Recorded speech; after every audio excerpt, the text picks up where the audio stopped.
সুপ্রভাত বন্ধুরা, কারণে অকারণে ব্লগের আমি শিপ্রা বলছি। আজকে বালাসোরে আমার দ্বিতীয় দিন। কালকে তো সকালবেলায় বালাসোরে পৌঁছেছে 11টা নাগাদ। তারপরে এখানে লাঞ্চ টাঞ্চ করে চাঁদিপুরে আসলে আমরা হোটেল পাইনি। লাস্ট মোমেন্টে ঠিক হয়েছে তো আমাদের আসা, মেয়েদের সবার ছুটি অ্যারেঞ্জ করে সব করে, যার জন্য আর চাঁদিপুরে পাইনি। তাই বালাসোরে আমার জামাই সব ঠিকঠাক করেছে যে বালাসোর থেকে চাঁদিপুর বেশি দূর না, আমাদের আধ ঘন্টা লেগেছে, 16 কিলোমিটার গাড়ি করেই গেছি। সেই জন্য বিকেলটা পুরো চাঁদিপুরে রয়েছি। সমুদ্র পাইনি, সমুদ্র 12টা পর্যন্ত ছিল, আবার বলছে 8টা নাগাদ আসবে। যাই হোক, আমরা খুব হই হই করেছি, এনজয় করেছি। তারপরে বাড়ি ফিরে এসেছি, আবার হোটেলে ফিরে এসেছি। স্টারওয়েতে আছি আমরা বালাসোরে, একদম হাইওয়ের ওপর। খুব ভালো হোটেলটা।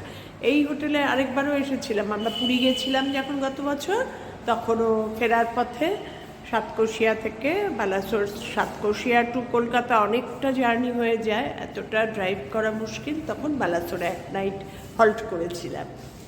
তা ঠিক আছে, আজকেও এখন ব্রেকফাস্ট করব, ওদের কমপ্লিমেন্টারি ব্রেকফাস্ট করে এখন যাব পঞ্চলিঙ্গেশ্বর। এখান থেকে দেখাচ্ছে 13 কিলোমিটার পঞ্চলিঙ্গেশ্বর, বালাসোর থেকে। পঞ্চলিঙ্গেশ্বরে গিয়ে দর্শন করে, আরেকটা জগন্নাথ মন্দিরও আছে ওখানে, দর্শন করে আবার বিকেলের দিকে আবার যাব চাঁদিপুর। দেখি যদি পারি। কালকে মর্নিংয়ে ইচ্ছা আছে সকালবেলায় উঠে ব্রেকফাস্ট করেই চাঁদিপুরে যদি পারি, যাতে সমুদ্রটা দেখতে পাই। ঠিক আছে, এখন ব্রেকফাস্ট করতে ঢুকছি, তারপরে আবার তোমাদের সঙ্গে যখন যেখানে যাব তোমাদের সঙ্গে কথা বলবো। তোমরা সবাই কেমন আছো গো? আমি ভালোই আছি। হই হই করে দিন কেটে যাচ্ছে আমার। কোনো অকেশান হলেই আমার আর বাড়ি থাকা হচ্ছে না। হলি যেহেতু শুক্র শনি রবি 3 দিন ছুটিরই পড়েছে, চলো ঘুরে আসি। চলো, আমাদের দুজনের তো কোনো অসুবিধা নেই, অসুবিধা তো ওদের নিয়ে, ওরা কাজের মানুষ, আমরা তো দুজনই বেকার। তাই জন্য ঠিক আছে, তোমাদের সঙ্গে খুব আনন্দ লাগে গো সব কিছু শেয়ার করে। ঠিক আছে, এবার ব্রেকফাস্টটা করে নিই, করে আবার বেরোবো। স্নান টান করবে ওরা, আমাদের দুজনের হয়ে গেছে মর্নিংয়ে উঠে, ওরা তো দেরিতে ওঠে সব। ব্রেকফাস্টের জন্য ঢুকে গেছি। ব্রেকফাস্ট খাওয়া চলছে আমাদের।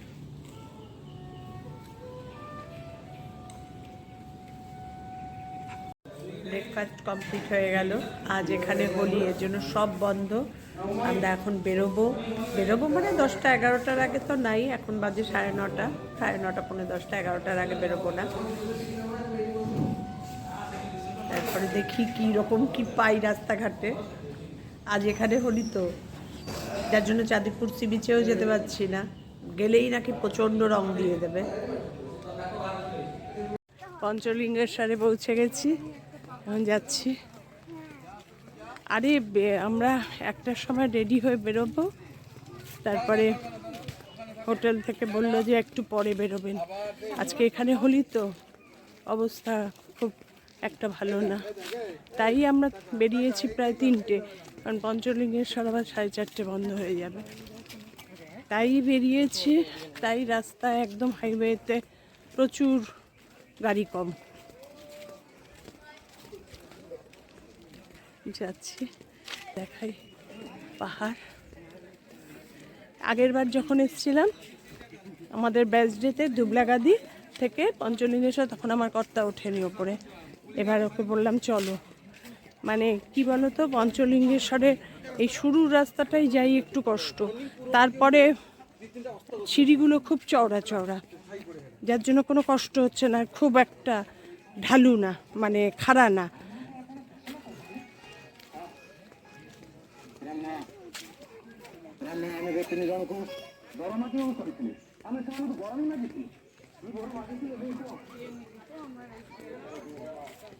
এই রাস্তা চলেছে।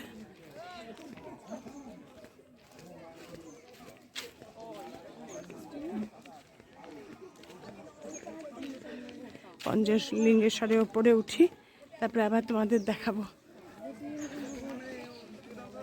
পঞ্চলিঙ্গেশ্বরে এন্ট্রি করছি। এই সিঁড়ি দিয়ে উঠতেই আর কষ্ট নেই, সিঁড়ির আগের রাস্তাটাই উঠতে প্রচুর কষ্ট হয়েছে।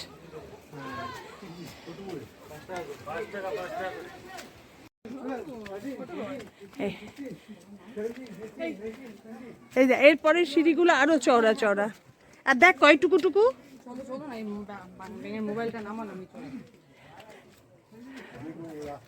হ্যাঁ হ্যাঁ, বাঁ দিকটা দিয়ে ঘেসে ঘেসে চলো, যখনই ভাল লাগবে না একটু বসে পড়বে।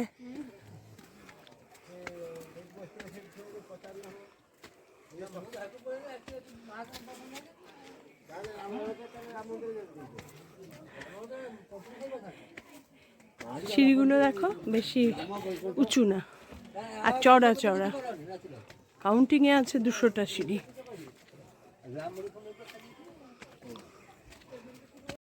এখন লস্যি খাচ্ছি ঠাকুর দর্শন করার পর।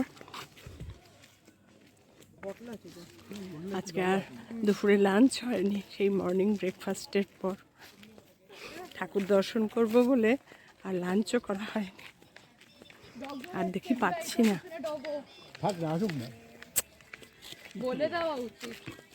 চিনি ছাড়া আমার আর আমার কর্তা দুজনে লস্যি। এবার চলেছি ইমামি জগন্নাথ টেম্পলে। পঞ্চলিঙ্গেশ্বর থেকে চলে আসলাম ইমামি জগন্নাথ টেম্পলে। এখানেও ভালোই ভিড়।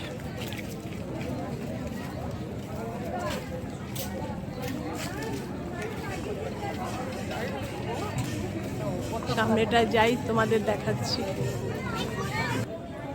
ইমামি জগন্নাথ টেম্পল। সামনেটা 5টা।